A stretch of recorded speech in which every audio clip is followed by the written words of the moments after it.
मैं कोई त्योहार नहीं करती, कोई मैं व्रत नहीं करती, तीज भी नहीं करती, सिंदूर भी नहीं लगाई हूँ। और मेरे पति प्रोफेसर रमाकांत ठाकुर जी बिल्कुल हेल्दी और स्वस्थ हैं। मैं ब्राह्मणों से, इस व्यवस्था से बहुत दूर हूँ और बहुत सालों से हूँ। मान्यवर जा रहे हैं 2001 से। और आज हमारे सारे बच्चे सफल हैं। 2 बेटियां हैं मेरी जो इंटर कॉलेज में लगी हैं 2 साल पहले। एक का गाय घाट में है, वो भी आ जाएगी, और एक मधुबनी में थी, वो भी ट्रांसफर होकर यहाँ आ जाएगी। एक बेटा MBBS कर रहा है। सारे बच्चे सफल है। नहीं है कि हम भगवान को नहीं मानते हैं तो भगवान की वजह से हमारे बच्चे नहीं, सारे बच्चे सफल। परिवार सुखी है, दोनों सर्विस में हैं, ठीक हैं, स्वस्थ हैं, आपके सामने खड़े हैं। तो मन से, ये मन का जो भ्रम है ना, जो आप उधर दे रही है ना, उसे निकाल के फेंकिए। एक शराबी पिता से भी ज्यादा खतरनाक एक पाखंडी माँ होती है। एक शराबी पिता से भी ज्यादा खतरनाक एक पाखंडी अंधविश्वासी माँ होती है। कैसे? कभी भी एक शराबी पिता ये नहीं चाहेगा कि मेरे बच्चे शराबी बने, कभी भी नहीं चाहेगा। लेकिन जो अंधविश्वासी माँ होगी, पाखंड में डूबी हुई माँ होगी, धार्मिक कर्मकांडों में उलझी हुई माँ होगी, वो हमेशा चाहेगी कि मेरे बच्चे भी ऐसा ही बने। इसलिए सबसे ज्यादा जवाबदेही और जिम्मेदारी हम महिलाओं के कंधे पर है। हम क्या देखना चाहते हैं, अपने बच्चों को क्या बनाना चाहते हैं? अपने बच्चों को मजबूत बनाना चाहते हैं, साइंटिफिक अप्रोच वाला बनाना चाहते हैं, या उन्हें हम धार्मिक कर्मकांडों में उलझा करके उन्हें मानसिक रूप से पंगु बनाना चाहते हैं? ये आपको तय करना होगा। कितना अजीब लगता है जब हमसे गाय का गोबर रख के कहा जाता है कि तुम इसे मान लो कि ये गणेश है। पूजा होता है तो होता है ना। आप समझ सकते हैं कि पढ़ा लिखा व्यक्ति भी कोई गाय का गोबर ला के रख दे और उसे कहे कि मान लो कि गणेश हैं, तो हमारा विवेक कहाँ है? हम कितने विवेकशील हैं? समझ सकते हैं आप कि हम कितने विवेकशील रह गए कि गोबर को रख के कहा जाता है कि मान लो कि गणेश। वहीं पर पहचान हो गई कि आप में विवेक कितना है, आप क्या सोचते हो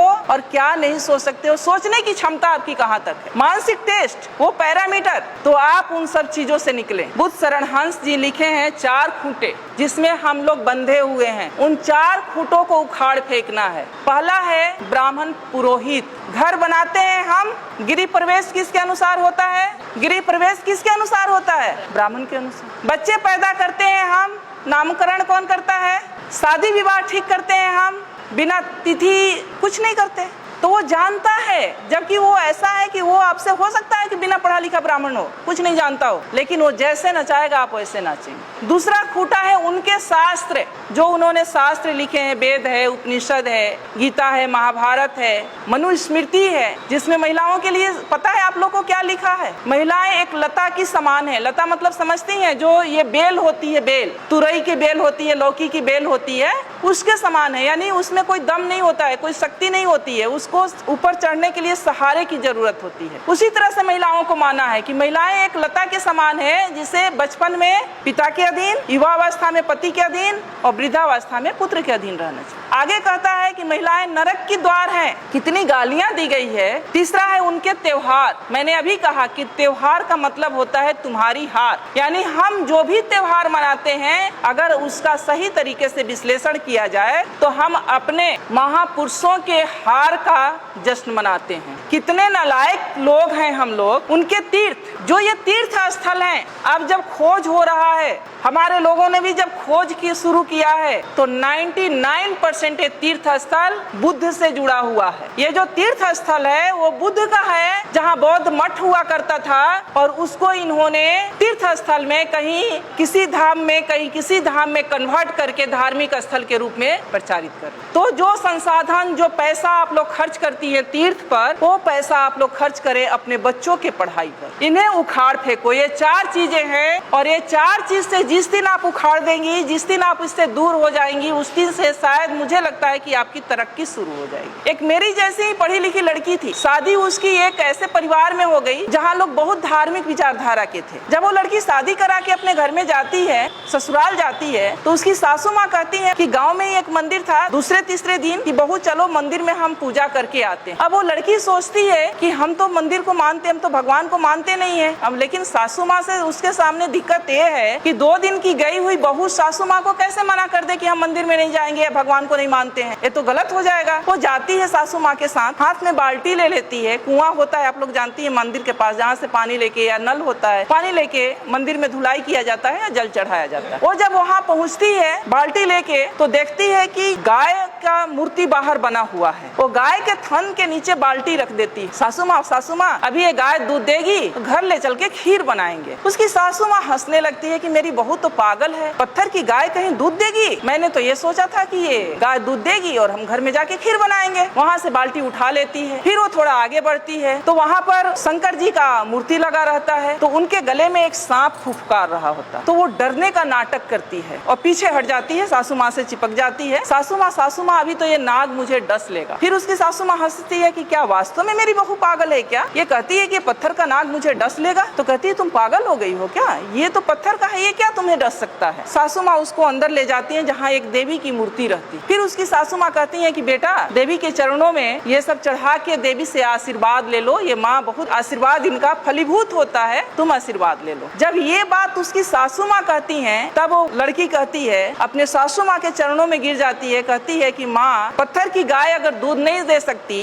और एक बाघ भी बाहर बना हुआ था उसे भी देख के डरी थी, पत्थर का बाघ मुझे खा नहीं सकता, पत्थर का नाग मुझे डस नहीं सकता, तो ये पत्थर की देवी मुझे आशीर्वाद भी नहीं दे सकती। मेरी देवी आप हो और मैं तो आपकी सेवा करूंगी और मुझे तो आपका आशीर्वाद चाहिए। कि जो समाज ये कहता है कि हम सब हिंदू हैं और हिंदू आज खतरे में हैं, इसलिए हम सबको इकट्ठे होकर रहना चाहिए, जुड़ कर रहना चाहिए, वही समाज क्योंकि वो शीर्ष पर बैठा हुआ है, सारी व्यवस्थाओं की बागडोर उसके हाथ में है, फूले जैसे पिक्चर को जनसाधारण के बीच में दिखाने से गुरेज कर रहा है। मेरा एक सवाल है, क्या महात्मा ज्योतिबा फूले और सावित्री बाई फूले जिनके जीवनी पर ये पिक्चर बना है, क्या वो हिंदू नहीं थे?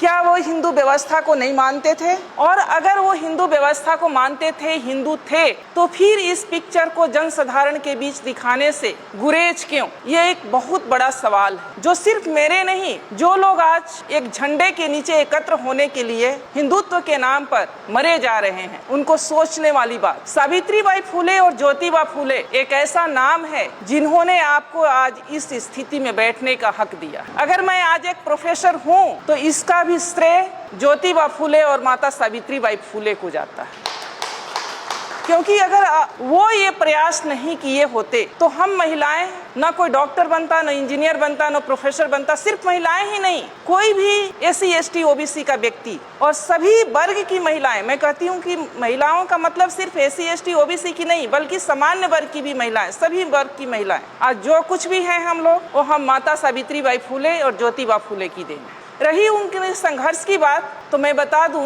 कि माता सावित्री बाई फूले जब मात्र 7 वर्ष की थी तब उनके हाथ एक इंग्लिश की किताब लगी, अंग्रेजी की बुक लगी और उसके पन्ने पलट रही थी। इतने में उन पर नजर उनके पिता की पड़ती है और वो उनके हाथ से किताब छीनकर खिड़की के बाहर फेंक देते हैं, क्योंकि उस समय महिलाओं के लिए पढ़ना लिखना पाप समझा जाता था। SC ST OBC के पुरुषों के लिए और सारी महिलाओं के लिए पढ़ने लिखने का कोई अधिकार नहीं था। और उनकी 9 वर्ष की अल्पायु में आप समझ सकते हैं कि 9 वर्ष की कितनी कम उम्र होती है, क्योंकि उस समय बाल विवाह प्रचलित था। 9 वर्ष की उम्र में उनकी शादी हो जाती है। संजोग कहिए, उनका सौभाग्य कहिए कि उनकी शादी ज्योतिबा फूले से होती, और जब शादी होती है तो ये इच्छा को वो ज्योतिबा फूले के सामने रखती। और जब ज्योतिबा फूले खेतों में काम कर रहे होते हैं तो जब खाना लेके माता सावित्री बाई फूले जाती हैं खेतों में, तो अपने साथ वो किताब भी रख कर ले जाती। किताब रख कर ले जाती हैं तो ज्योतिबा फूले वहाँ उनको कुछ टास्क दिए होते हैं, वो कहते हैं उन्हें पढ़ाने लगते हैं। जब घर से बाहर वो खेतों में उनको पढ़ाते हैं, कुछ दिन के बाद इसकी चर्चा उनके पिता तक पहुंचती है कि ज्योतिबा फूले अपनी बहू को यानी अपनी पत्नी को पढ़ना लिखना सिखा रहा। क्योंकि उस समय महिलाओं के लिए पढ़ना लिखना किसी पाप से कम नहीं था, पढ़ने लिखने का कोई अधिकार नहीं था महिलाओं को। तो उनके पिताजी इस पे नाराजगी व्यक्त करते हैं कि अच्छी बात नहीं है, आप सावित्री को पढ़ाओ लिखाओ नहीं बेटा, घर का काम काज करने दो बहू को, ये अच्छी बात नहीं है, क्योंकि जब तुम ऐसा करोगे तो अपने जाति बिरादरी के लोग या समाज के लोग इसका विरोध करेंगे। लेकिन ज्योतिबा फूले नहीं मानते। वो शुरू से इस व्यवस्था को चूंकि बहुत करीब से वो देखे थे। वो भी घटना आप लोग को पता होगा कि जब वो अपने एक दोस्त के सवर्ण दोस्त के शादी में जाते हैं पगड़ी बांध करके, और वहाँ पर जब वो व्यक्ति एक उस वर्ग का व्यक्ति, उस जाति का व्यक्ति ये कहता है कि ये OBC का व्यक्ति व्यक्ति हमारी जाति की शादी में क्या कर रहा है, उन्हें अपमानित किया जाता है, तब उनको समझ में आता है कि शिक्षा कितनी जरूरी है और शिक्षा के बाद भी बहुत कुछ नहीं बदलने वाला। फिर वो प्रण करते हैं कि नहीं, चाहे जो हो जाए लेकिन मैं सावित्री को पढ़ाऊंगा जरूर। बातें यही नहीं रुकती है। एक दिन उनके पिता उनके सामने एक शर्त रखते हैं कि या तो बहू को यानी सावित्री को पढ़ाना लिखाना छोड़ दो या तो मेरा घर छोड़ दो। उस समय सावित्री बाई भी हक्के बक्के रह जाती हैं कि पिता समान ससुर दो तरह की शर्त रख दिए, या तो मैं पढ़ना लिखना छोड़ दूं या पति के साथ मैं घर को छोड़ दूं। ज्योतिबा फूले कहते हैं कि डरने की बात नहीं है, हम पढ़ना लिखना नहीं छोड़ेंगे, तुम्हें पढ़ना लिखना है और हम पिता का घर छोड़ेंगे। उस समय बिना झिझक बिना कुछ लिए वो अपने माता पिता का घर ज्योतिबा माता सावित्री बाई फूले के साथ छोड़कर घर से निकल जाते। आज जो हिंदू मुस्लिम हो रहा है उस पर मैं थोड़ा बात करना चाहूंगी। उस्मान शेख एक नाम है जो ज्योतिबा फूले के बहुत अच्छे दोस्त हुआ करते थे। पूना के पेठ बाजार में रहते थे। जब वो घर से निकाल दिए जाते हैं तो उसी पूना के पेठ बाजार में जाते हैं और एक रूम लेते हैं, कमरा लेते हैं, रहने लगते हैं। उस्मान शेख से मिलते हैं। उस्मान शेख भी प्रगतिशील विचारधारा के थे। उस समय पर उस्मान शेख उनका मदद करते हैं ज्योतिबा फूले का। आप सोच सकती हैं कि उनके पिताजी ने उन्हें घर से निकाल दिया बहू के साथ। ये भी नहीं सोचा कि बेटा जाएगा तो रहेगा कहाँ, इसके पास कोई रोजगार है न कोई नौकरी है, लेकिन उस दोस्त ने उन्हें पनाह दी। उनके रोजमर्रे की जितने सामान थे वो खरीद के उन्होंने दिया। अपने घर का एक कोना उन्हें स्कूल खोलने के लिए दी और वहाँ पर वो स्कूल खोलते। सावित्री बाई फूले का पढ़ाई लिखाई जारी रहता है। उस्मान शेख जी की एक बहन होती हैं फातिमा शेख, वो और सावित्री बाई फूले। फिर उनकी चिंता बढ़ती है, इसीलिए वो सावित्री बाई फूले को पढ़ा रहे थे कि ताकि लड़कियों को पढ़ाने में सुविधा हो जाए। वो अपने समाज में SC ST OBC और महिलाओं के लिए शिक्षा का अलख जगाना चाहते थे। दोनों ने मिलकर स्कूल खोला।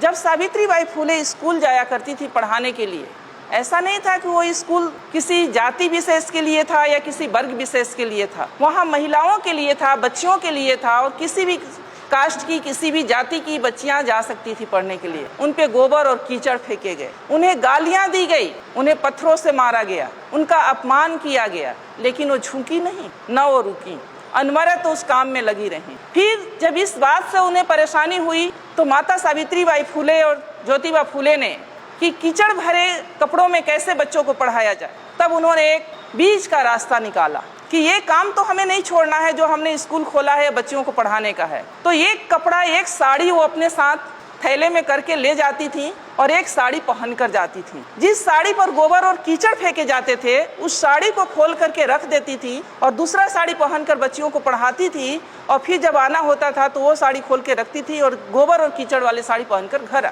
आप सोच सकती हैं कि वो महिला जिनके कोई औलाद नहीं थे, सावित्री बाई फूले के कोई अपने बच्चे नहीं थे, अपने संतान नहीं थे, इसके बावजूद भी उन्होंने इतना अपमान क्यों झेला दूसरी लड़कियों को पढ़ाने। आज हम लोग अगर सावित्री बाई फूले की चर्चा कर रहे हैं तो उसके पीछे का राज यही है कि वो निस्वार्थ भाव से पूरे समाज की महिलाओं को मुख्य धारा से जोड़ने के लिए उन्होंने ये काम किया और इसमें हजारों रोड़े आए, उन्हें घर से निकाला गया, उन्हें अपमानित किया गया, उन पर कीचड़ और गोबर फेंके गए, फिर भी वो कभी रुकी नहीं। फूले दंपति इतना अपने काम के प्रति अड़िग थे कि लाखों परेशानियां आने के बावजूद भी वो दोनों रुके नहीं। इतना ही नहीं, उस समय चूंकि कम उम्र में शादी हो जाती थी तो लड़कियां कम उम्र में शादी होने की वजह से बाल विधवाएं भी हो जाती थी और एक बहुत बड़ा अत्याचार महिलाओं के ऊपर बाल विधवा के रूप में था। अगर कोई बाल विधवा हो जाती उसके बाल मुड़ दिए जाते, जैसा कि मान्यवर ने बताया। उसको अच्छा खाने का हक था, न अच्छा पहनने का अधिकार था, उसे कहीं एक रूम में कोठरी में डाल दिया जाए, यानी उसकी जिंदगी एक नरक के बराबर हो गई थी। उससे माता सावित्री बाई बहुत व्यथित थी। उन्होंने इस बात की भी चर्चा ज्योतिबा फूले से की और उन दोनों ने मिल करके एक बाल विधवा आश्रम खोले, जहाँ जो उपेक्षित बाल विधवाएं हैं या जो वैसी बाल विधवा जो माँ बनने वाली हैं किसी कारण से और समाज उनको या परिवार उनको स्वीकार नहीं कर रहा है, वो वहाँ आकर अपनी बच्चों को जन्म दे सकती थी। इतना बड़ा काम उन लोगों ने सिर्फ और सिर्फ समाज के लिए किया। और आज हमने जैसा कि कहा कि पढ़ने लिखने का जो अधिकार मिला, अगर ज्योतिबा फूले नहीं होते, सावित्री बाई फूले नहीं होती तो छत्रपति साहू जी महाराज नहीं होते, छत्रपति साहू जी महाराज नहीं होते तो फिर बाबा साहब भी नहीं होते, और बाबा साहब नहीं होते तो ये संविधान नहीं होता, ये संवैधानिक अधिकार नहीं होता, और आज हम यहाँ बोल नहीं रहे होते, आप लोग यहाँ सुन नहीं रहे। अब महिला सशक्तिकरण की बात हम करते हैं। महिला सशक्तिकरण, मैं ये नहीं मानती कि आज भी महिलाएं हमारी कमजोर हैं। हमारी महिलाएं सशक्त हुई हैं, ऊंचे ऊंचे पदों पर गई हैं, डॉक्टर बनी है, इंजीनियर बनी है, पायलट बनी है, जज बनी है, हर क्षेत्र में वो काबिलियत हासिल की हैं। लेकिन क्या उनका सशक्तिकरण की दिशा सही है? सवाल यहाँ है, क्या हम उस व्यवस्था को, उन महापुरुषों के त्याग और बलिदान को समझ पा रहे हैं जिसकी बदौलत आज हम यहाँ बैठे हैं या हम हैं? नहीं। हमें निराशा और हताशा होती है कि जिस व्यवस्था ने हम महिलाओं को ह्यूमन बीइंग नहीं समझा, मानव नहीं समझा, जिसने हमें नरक का द्वार कहा, जिसने हमें पतित कहा, जिसने हमें ये कहा कि महिलाओं के घुटने में दिमाग होते हैं, जिसने हमें न जाने कितनी गालियों से अपमानित किया, आज भी हम पढ़ी लिखी महिलाएं भी उसी व्यवस्था को पुष्ट करने में लगे हुए हैं। अपना साधन संसाधन सब वहाँ खर्च करने में लगे हैं। और जिन महापुरुषों ने हमें ये हक दिया मान सम्मान के साथ जीने के लिए, न तो उन्हें हम जानते हैं, न जानने की कोशिश करते हैं, न हम उन्हें पढ़ते हैं, और अगर जानते भी हैं तो उसे मानते नहीं। दिक्कत सबसे बड़ी यहाँ, आज जिस व्यवस्था के तहत हम लोग जी रहे हैं, मान्यवर ने कहा कि दो सिद्धांतों, दो विचारधाराओं की लड़ाई है जो 300 वर्षों से चली आ रही है। बहुत सारे, कबीर जी बिल्कुल पढ़े लिखे नहीं थे, लेकिन उनके इतनी सटीक विश्लेषण है। पाहन पूजे से हरि मिले तो मैं पूजू पहाड़, ताते ये चक्की भली पीस खाए संसार। बिना पढ़ा लिखा व्यक्ति इतनी बड़ी बात कह गया, और हम लोग MA PhD डिलीट किए हुए व्यक्ति उसी पत्थर के चक्कर में अपने सारे पढ़ाई लिखाई को मिट्टी में मिला रहे। आज जो व्यवस्था चल रही है, और ये महिलाओं के बाद जो मान्यवर ने कहा, चाहे जो सब्जेक्ट में रखा गया कि महिलाओं को जागृत करना बहुत जरूरी है। अगर हम महिलाओं के महत्व की बात करें तो महामानव बुद्ध ने भी ये कहा है कि जो 8 रत्न होते हैं उनमें से महिलाएं सबसे महत्वपूर्ण है, सबसे श्रेष्ठ रत्न है। क्योंकि जो चक्रवर्ती सम्राट भी पैदा होता है तो एक माँ के गर्भ से ही पैदा होता है, और उसका पालन पोषण भी माँ ही करती। इसलिए महिलाएं, जिस समाज की, जिस परिवार की महिलाएं जितनी सशक्त होंगी, जितनी बुद्धिमान होंगी, वो समाज और परिवार उतना ही सशक्त और बुद्धिमान होगा, प्रगतिशील होगा। आज क्या हो रहा है? मान्यवर ने बहुत सही बात कहा कि श्रीमान श्री तो चलाते हैं ऐसे कार्यक्रमों में, और हमारी मतियां रह जाती हैं घरों में। मैं नहीं कहती कि ये सारे दोष महिलाओं का है, ये सारा दोष महिलाओं का सिर्फ नहीं है, महिलाओं से भी ज़्यादा दोष पुरुषों का है, हमारे समाज के पुरुषों का है, जिनको ये भय है कि अगर हम अपनी महिलाओं को भी, हमारी महिलाएं भी अगर जागृत हो गई तो शायद हमारा पुरुषत्व पर ठेस पहुंचेगा। क्योंकि ये हमारा भारतीय समाज मातृ समाज था, मातृ परिवार का समाज था। सिंधु घाटी की सभ्यता को उठाकर पढ़ लीजिए, मोहनजोदड़ो की सभ्यता को उठा करके पढ़िए, मातृ सत्तात्मक परिवार हुआ करता था। माँ के नाम से परिवार का नाम होता था, वंश का नाम चलता था। लेकिन उस सभ्यता को, हमारे मूल सभ्यता को, हमारे मूल संस्कृति को मिटा करके ये जो संस्कृति और सभ्यता हम पर थोपी गई है, जिसके हम सब शिकार हैं, और आज हम उसी में आनंदित हो रहे हैं, ये गलत है। पढ़े लिखे होने के नाते हम लोगों को ये जानना बहुत जरूरी है कि हमारा दोस्त कौन है, हमारा दुश्मन कौन है, कौन सी मूल संस्कृति हमारी संस्कृति है और कौन सी मूल संस्कृति हमारी संस्कृति नहीं है। ब्राह्मणवादी व्यवस्था जो है, जिस व्यवस्था में आज हम लोग जी रहे हैं, वो व्यवस्था हमें गुलाम बनाने की व्यवस्था है, वो हमारी व्यवस्था नहीं है। अगर वो हमारी व्यवस्था रहती तो उस व्यवस्था में इतना ऊंच नीच नहीं रहता कि एक को पवित्र और दूसरे को अपवित्र समझा जाता।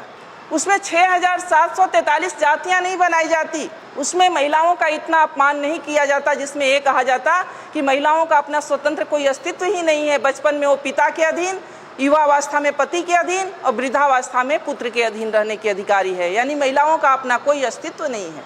और हम महिलाएं उसी व्यवस्था में अपना सारा संसाधन, अपनी सारी एनर्जी खत्म किए जा रहे हैं। तो हमें समझना होगा, जिस व्यवस्था के तहत हम लोग जी रहे हैं वो व्यवस्था हमारे लिए नहीं। हमारी व्यवस्था क्या है? जो हमारे महापुरुषों ने दिया है, जो ज्योतिबा फूले ने दिया है, जो सावित्रीबाई फूले ने दिया है, जो रामास्वामी पेरियार ने दिया है, जो बाबा साहब ने संवैधानिक आपको अधिकार दिया है, वो हमारी व्यवस्था है, जिसमें समानता असमानता जैसी कोई बात नहीं है। जिसमें समानता की बात कही जाती है, असमानता जैसी कोई बात नहीं है। बंधुत्व का बात है, भाईचारा की बात है। संवैधानिक अधिकार जो है, संवैधानिक जो विचारधारा है, उसके अकॉर्डिंग हमको व्यवहार करना होगा। हमें हर उस व्यवस्था को नकारना होगा जो असमानता पर आधारित है, जो बंधुत्व और न्याय की बात नहीं करता है। महिलाओं की बात है तो महिलाओं की जैसा कि बात आई, अभी बहुत सारी बातें आई। महिलाएं क्या है, महिलाओं को क्यों इतना गुलाम बनाया गया, महिलाएं क्यों इतना सॉफ्ट टारगेट हो जाती हैं, महिलाओं को क्यों अपने कलच में लोग ले लेता है, इसके पीछे का भी रीजन है। अब पढ़ी लिखी महिलाएं हैं तो बाहर निकलने लगी, लेकिन जब पढ़ी लिखी महिलाएं नहीं थी तो पुरुष अपने साथ उनको कहीं भी लेके जाते नहीं थे। वो घर में रहती हैं, वो संवेदनशील भी होती हैं। अगर कोई उनसे ये कह दे कि तुम्हारे परिवार पर, तुम्हारे पति पर या तुम्हारे बेटे पर इस तरह का ग्रह गोचर है और ये करोगी तो ठीक हो जाएगा, तो वो अपना सब कुछ न्यौछावर करने के लिए तैयार हो जाती है। और इसी उसके मनोविज्ञान का फायदा हमारे दुश्मनों ने उठाया। मैं आपसे एक सवाल करती हूँ कि जो माँ, यहाँ बिहार में कल्चर है कि चाहे वो महिला बिल्कुल बेड पर हो, बेड रेस्ट में हो, डॉक्टर ने उसे मना कर दिया हो हर चीज़ से, फिर भी अगर वो जिंदा है तो वो ज्योतिया व्रत नहीं छोड़ती हैं। ऐसा है ना, ज्योतिया करेंगी ही करेंगी, क्योंकि कहा जाता है कि ये ज्योतिया जो है वो बच्चे के लिए है। तो जो माँ या जो महिला इतना 24 घंटे का बिना पानी के, बिना अपने बच्चे के सलामती के लिए व्रत कर सकती है, क्या उस महिला को झकझोर दिया जाए और बता दिया जाए कि असली तुम्हारी संस्कृति क्या है, तो क्या वो अपने बच्चे के उन्नति के लिए वो स्वीकार नहीं करेगी? जरूर करेगी। तो दोष हमारी महिलाओं में सिर्फ नहीं है, दोष हमारे पुरुषों में भी है कि जो हमारे पुरुष खुद ब्राह्मणी व्यवस्था के गुलाम हैं, वो अपनी महिलाओं को अपना गुलाम बना के रखना चाहते हैं। तो हमारी महिलाएं दोहरी शिकार हो रही हैं। तो पहले पुरुषों को भी तैयार होना होगा, पहले हमारे समाज के पुरुषों को मानसिक रूप से तैयार होना पड़ेगा और अपने महापुरुषों की विचारधारा को अपने घरों तक ले जाना पड़ेगा। और अगर वो वहाँ पर, कई बार होता है कि महिलाएं हमारी बहुत जल्दी नहीं समझ पाती, क्योंकि उन्होंने जो बचपन से देखा है, अपने माँ के आंचल में जो देखा है कि माँ हमारी व्रत करती थी, त्योहार करती थी, पूजा पाठ करती थी, और अचानक आप उनसे कहें कि आपको कोई विवाह पर्व नहीं करना है, तीज त्योहार नहीं करना है, तो वो नहीं मानेंगी। तो आपको उनको ऐसे प्रबोधनों में, जहाँ इस तरह के वैचारिक प्रबोधन होते हैं, वहाँ लेकर जाना चाहिए। वहाँ भी नहीं लेकर जा सकते हैं तो आप पतली पतली किताबें आती हैं, उस तरह की किताबों को उनको देना चाहिए ताकि वो पढ़ें। सोशल मीडिया पर बहुत सारी चीज़ें आने लगी है, आप उनसे उनको अवेयर कराएं, क्योंकि ये बरसों की गुलामी 2 दिन में नहीं ख़त्म होने वाली। टाइम लगेगा, लेकिन वो ख़त्म होगा अगर महिला जिस समाज की और जिस परिवार की समझ गई एक बार। क्योंकि बाबा साहब ये कहते थे कि अगर महिलाओं की उसकी गुलामी का एहसास दिला दिया जाए तो उसकी बेड़ी को तोड़कर निकलने में उसे देर नहीं लगेगी।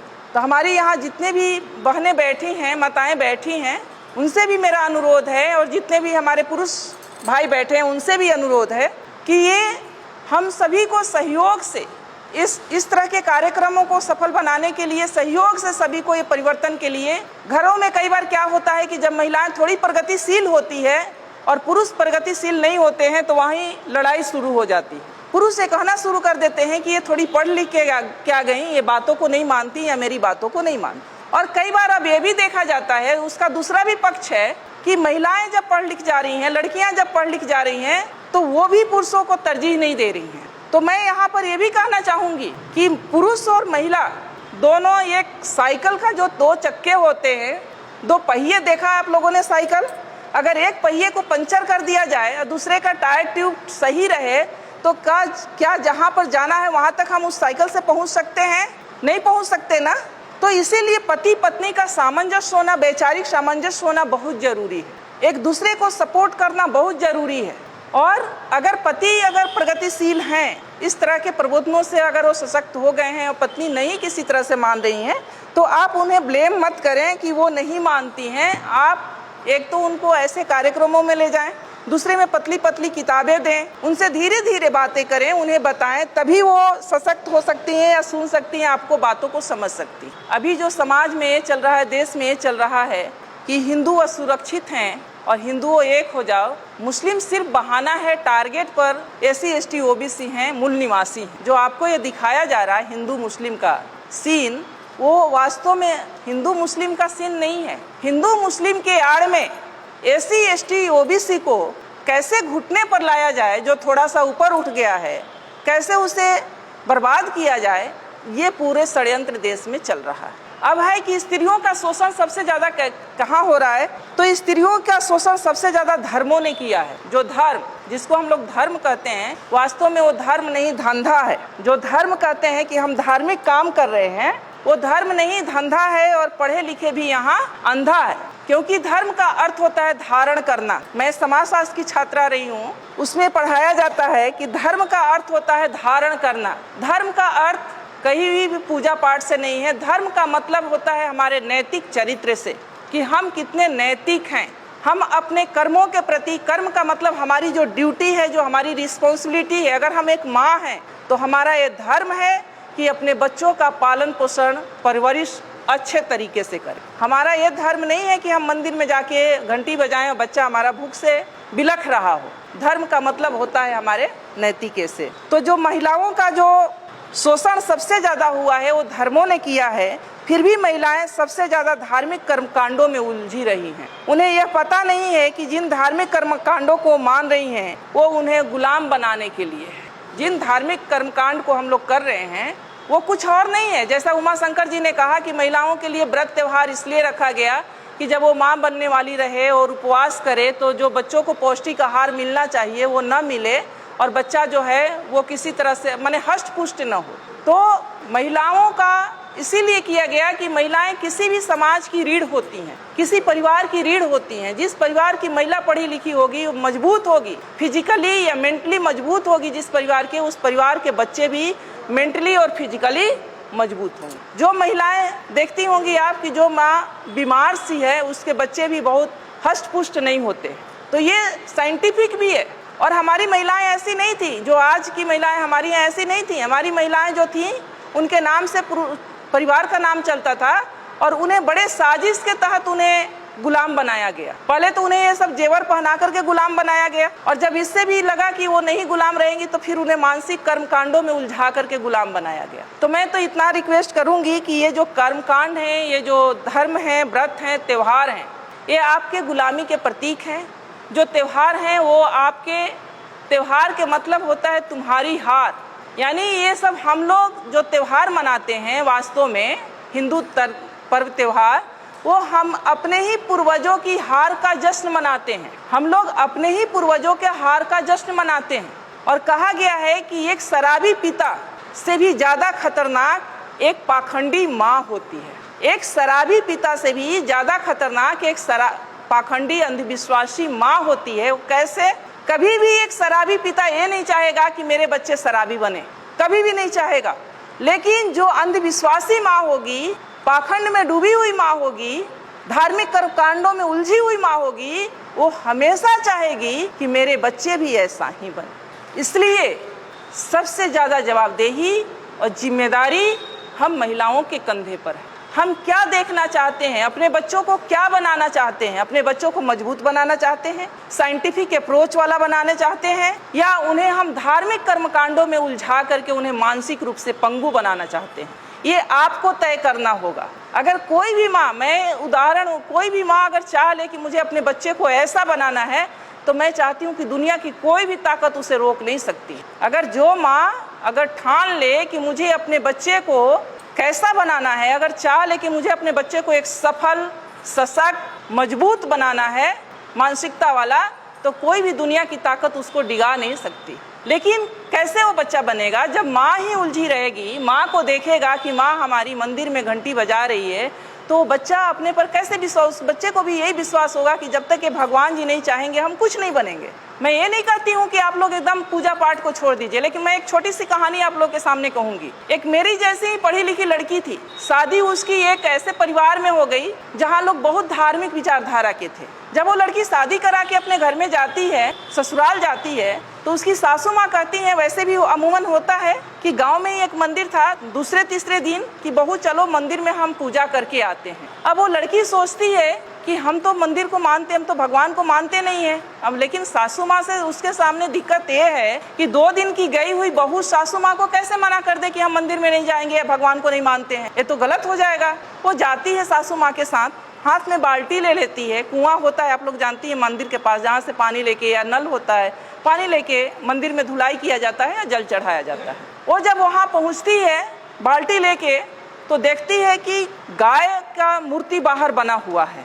वो गाय के थन के नीचे बाल्टी रख देती है। सासू माँ अभी ये गाय दूध देगी तो घर ले चल के खीर बनाएंगे। उसकी सासू माँ हंसने लगती है कि मेरी बहू तो पागल है, ये पत्थर की गाय कहीं दूध देगी।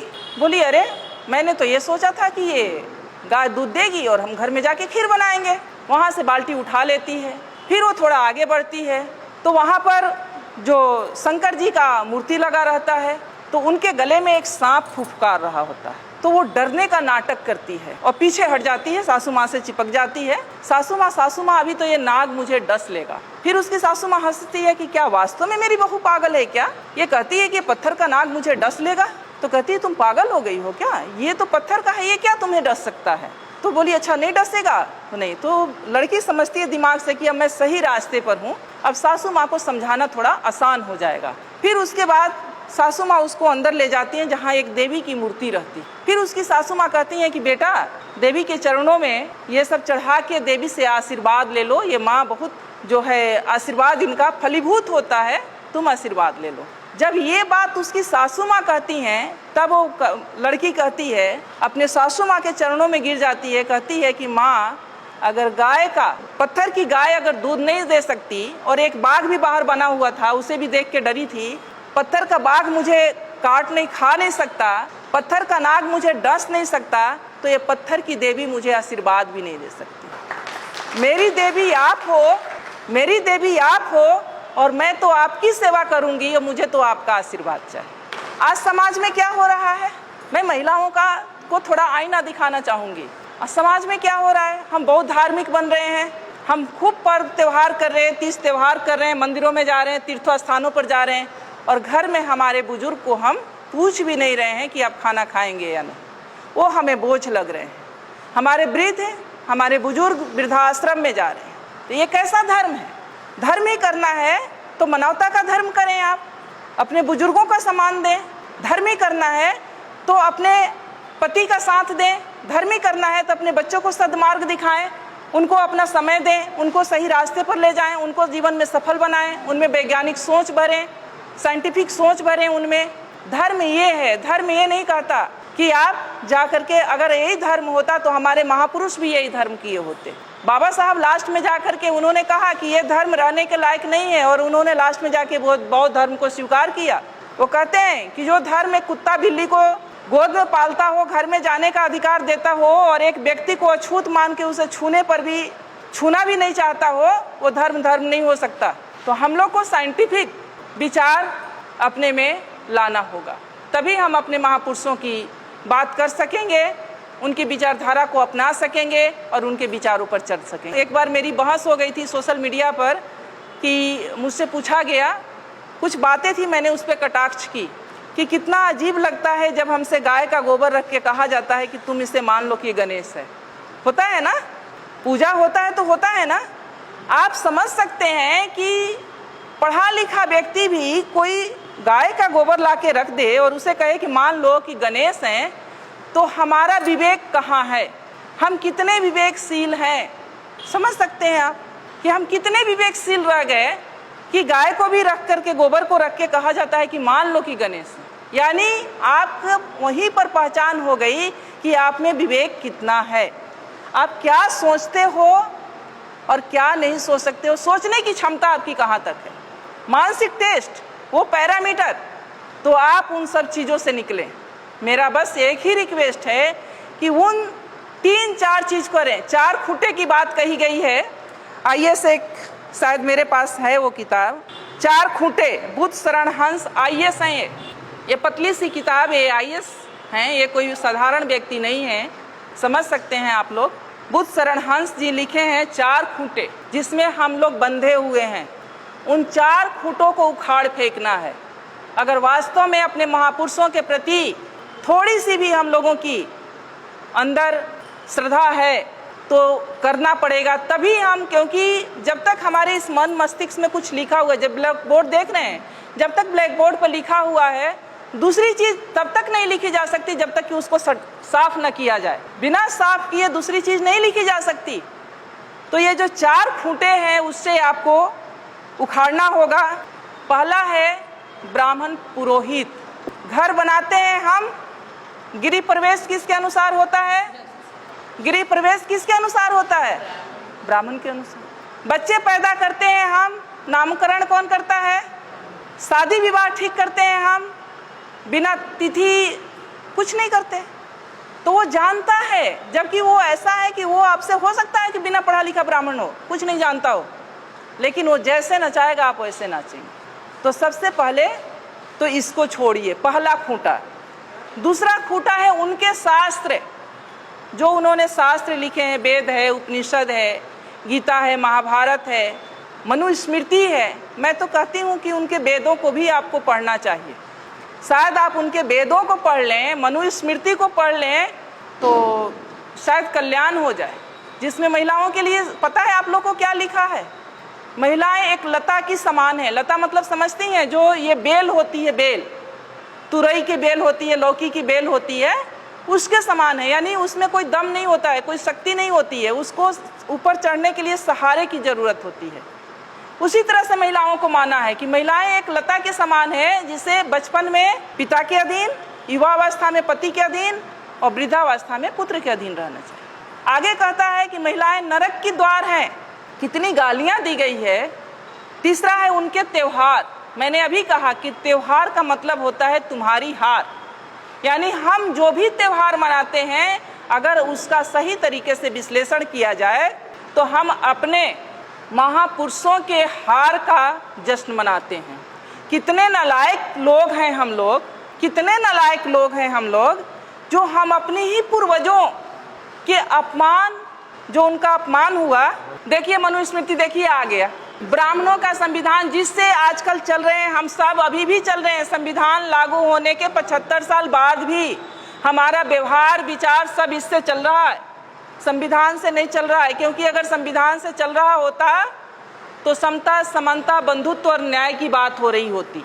तो दूसरा है कि उनके शास्त्र का से अपना नाता तोड़ लीजिए। उनके त्योहार, उनके तीर्थ, जो ये तीर्थ स्थल हैं, अब जब खोज हो रहा है, हमारे लोगों ने भी जब खोज की शुरू किया है, तो 99% ये तीर्थ स्थल बुद्ध से जुड़ा हुआ है। ये जो तीर्थ स्थल है वो बुद्ध का है, जहाँ बौद्ध मठ हुआ करता था, और उसको इन्होंने तीर्थ स्थल में कहीं किसी धाम में, कहीं किसी धाम में कन्वर्ट करके धार्मिक स्थल के रूप में प्रचारित कर दिया। तो जो संसाधन, जो पैसा आप लोग खर्च करती हैं तीर्थ पर, वो पैसा आप लोग खर्च करें अपने बच्चों के पढ़ाई पर। मेरा कहना है कि बच्चों के पढ़ाई पर इन्हें उखाड़ फेंको। ये 4 चीजें हैं, और ये 4 चीज से जिस दिन आप उखाड़ देंगी, जिस दिन आप इससे दूर हो जाएंगी, उस दिन से शायद मुझे लगता है कि आपकी तरक्की शुरू हो जाएगी। और इसके लिए बहुत जरूरी है कि हम मानसिक रूप से बहुत मजबूत बने, तर्कशील बने। ये करना इतना आसान नहीं है। मैं आज आपके सामने खड़ी हूँ तो मुझ में कुछ परिवर्तन आप लोग को दिख रहा होगा, शायद नहीं भी दिख रहा होगा। तो कुछ चीजें मैं नहीं मानती, मैं कोई त्योहार नहीं करती, कोई मैं व्रत नहीं करती, इवन यहाँ तक कि जिउतिया भी नहीं करती, तीज भी नहीं करती, सिंदूर भी नहीं लगाई हूँ। और मेरे पति प्रोफेसर रमाकांत ठाकुर जी बिल्कुल हेल्दी और स्वस्थ हैं। मैं ब्राह्मणों से, इस व्यवस्था से बहुत दूर हूँ और बहुत सालों से हूँ। मान्यवर जा रहे हैं 2001 से, और आज हमारे सारे बच्चे सफल हैं, सारे बच्चे सफल हैं। इसी मुजफ्फरपुर में 2 बेटियां हैं मेरी जो इंटर कॉलेज में लगी हैं 2 साल पहले। एक का गायघाट में है, वो भी आ जाएगी, और एक मधुबनी में थी, वो भी ट्रांसफर होके यहाँ आ जाएगी। एक बेटा MBBS कर रहा है। सारे बच्चे सफल है। नहीं है कि हम भगवान को नहीं मानते हैं तो भगवान की वजह से हमारे बच्चे नहीं, सारे बच्चे सफल हैं। परिवार सुखी है, दोनों सर्विस में हैं, ठीक हैं, स्वस्थ हैं, आपके सामने खड़े हैं। तो मन से, ये मन का जो भ्रम है ना, जो आप उधर दे रही है ना, उसे निकाल के फेंकिए और आप समझिए कि ये घर मेरा मंदिर है, परिवार ही मेरे देवता हैं। मेरे बुजुर्ग जो हैं, मैं ये मानती हूँ कि जो हमारे बुजुर्ग हैं, माता पिता, सास ससुर, जब तक मेरे ससुर जी जिंदा रहे, हस्बैंड आते थे या नहीं आते थे, मेरा निजी मामला है, लेकिन कभी कभी कहना पड़ता है। मैं गांव में आकर के, साल में 4 बार 5 बार मैं गांव में आकर के मैं अपने फादर इन लॉ के लिए रहती थी। क्योंकि मेरे फादर इन लॉ एक बार गए थे मुरादाबाद, मेरे बड़े जेठ नहीं हैं, तो जेठानी जो हैं तो घर नहीं छोड़ के जा सकते थे, तो उनकी वजह से मैं आके साल में 4 बार 5 बार 5-5 6-6 दिन रहती थी उनकी सेवा के लिए। वो मेरे लिए देवता थे। मेरे माँ बाप, मेरे सास ससुर, वो मेरे बड़े बुजुर्ग मेरे लिए देवता थे। तो मैं यही अनुरोध, मेरी माता जी बैठी हैं, इनसे बड़ा देवता कोई नहीं है। ये जिनके घर में भी हैं, उनसे, उनके घर के लिए मैं बताऊं कि उनसे बड़ा कोई देवता नहीं है। और कहीं उनको तीर्थ और मंदिर और मस्जिद और कहीं तीर्थ यात्रा पर जाने की जरूरत नहीं है, जिनके घर में बुजुर्ग हैं और जिनके घर में बच्चे हैं। लेकिन इसके लिए आपको अपने अंदर से मजबूत बनना पड़ेगा, अपने भय को निकालना पड़ेगा, अपने डर को निकालना पड़ेगा। अगर सावित्रीबाई फुले भी हमें लोग के जैसा अगर उसी व्यवस्था में उलझी हुई होती, पेशवाओं का राज था उस समय, आप सोच सकती हैं कि कितना शक्ति थी, तो आज यहाँ उनका बैनर लगाकर और फोटो लगाकर हम लोग चर्चा नहीं कर रहे होते। तो उसको पढ़िए, उसको समझिए, उसको जानिए और आपके जो संसाधन हैं, जो पैसे हैं, जो समय है, उसको बचाइए अपने परिवार पर, अपने समाज पर, और इस तरह के कार्यक्रमों में खर्च कीजिए। जो आप उधर खर्च करें, इस तरह के कार्यक्रम में खर्च कीजिए, लोगों को इकट्ठा कीजिए, उनमें ये जागृति फैलाइए, ये विचार फैलाइए, तो शायद इससे ही हमारे समाज का कल्याण होना है।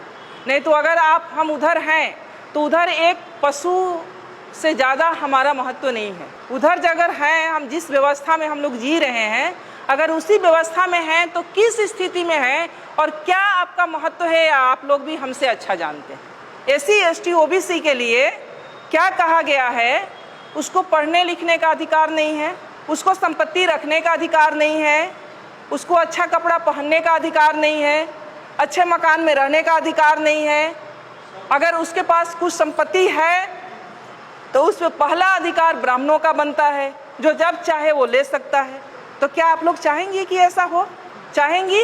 कोई माँ नहीं चाहेगी, कोई बहन नहीं चाहेगी कि हमारे बच्चों के साथ ऐसा हो। हर माँ, हर बहन यही चाहेगी कि हमारे जो बच्चे हों वो स्वतंत्रता के साथ, आज़ादी के साथ एक सशक्त मानव के रूप में ज़िंदगी जिए।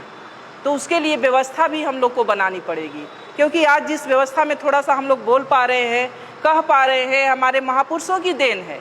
और उनकी जो रोपे हुए पौधे का जो फल हम लोग खा रहे हैं, तो हम लोग की भी ये ड्यूटी बनती है कि अपने आने वाली पीढ़ी के लिए हम लोग भी एक रास्ता बना के जाएं, ताकि आने वाली पीढ़ी हमारे स्वाभिमान के साथ जी सके, एक मान सम्मान के साथ जी सके। मेरा जो जीवन का अनुभव है, मैं आपको बता सकती हूँ कि मैंने ऐसा नहीं है कि मैं शुरू में नहीं करती थी, मैंने 1-2 साल किया था। फिर मैं जहाँ पर रहती हूँ, मैंने देखा कि जब मेरे घर से फ़ोन जाता था कि ज्योतिया है या तीज है, चूँकि मैं सर्विस में हूँ तो मुझे भी उतना आभास नहीं होता था, छुट्टी नहीं होती वहाँ उतनी। तो मैंने कहा कि वहाँ के लोग नहीं करते, कोई नहीं जानता ये ज्योतिया क्या होता है, ये तीज क्या होता है, वो दूसरे महीने में। तो मैंने अपने दिमाग में ये सोचा कि ऐसा कैसे हो सकता है कि बिहार की माँ के लिए बच्चे अपने इतने प्रिय हैं और यहाँ की माँओं के लिए बच्चे नहीं प्रिय हैं। ये तो पूरे इंडिया में एक दिन होना चाहिए, ये तो बड़ा घालमेल है। फिर मैंने 1-2 साल मेरे तर्क चला, फिर मैंने छोड़ दिया। हमने कहा ये सब कुछ नहीं है, मन का भ्रम है, और मन के भ्रम के अंतर्गत ये सब कुछ हम लोग कर रहे हैं। तो ये सब एक तरह से हमारे मन का भ्रम ही है, और उस भ्रम में हम लोग पड़े हुए हैं। और जब तक हम लोग उस भ्रम से निकलेंगे नहीं, तब तक हम अपना सांस्कृतिक जो हमारी अपना कल्चर है उसको अपना नहीं पाएंगे। तो इसलिए मेरा एक अनुरोध यही है कि आप लोग अपने महापुरुषों को पढ़ें, उन्हें सुने, उन्हें समझें, उन्हें जानें और उनके बताए हुए मार्ग पर चलने का प्रयास करें, ताकि हमारी आने वाली जो पीढ़ी है उससे भी एक अच्छा माहौल, एक अच्छा समाज और अपने महापुरुषों से जो मिली हुई आज़ादी है उसका उपभोग करने का अवसर मिले।